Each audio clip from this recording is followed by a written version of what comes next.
mubwire ngo Tell them erega nzi ibyo nibwira nzabagirira. that I know the plans that I have for you.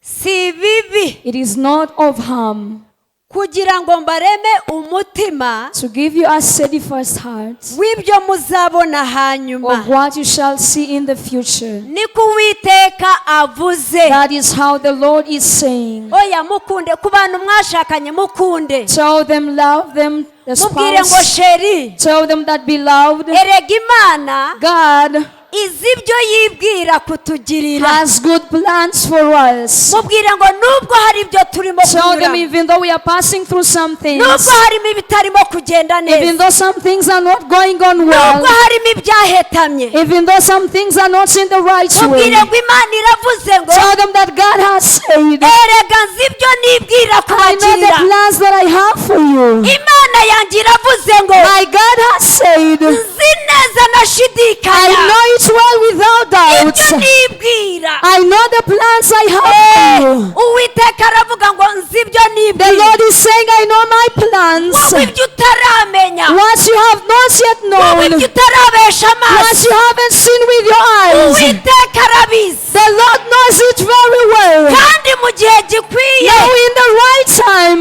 arimo aravuga ngo He is saying to you, ndabizi neza. I know it very well. Uwiteka Imana yanjye And the Lord your God, ibyo nibwira I know kubagirira. the plans I have for you. Mubwire ngo Tell them, ntabwo ari ibibi sheri, it is not harm, kuko ku Mana yacu ntabwo haturuka ibibi. because from God we can't get harmful things. Oya oya oya oya. No.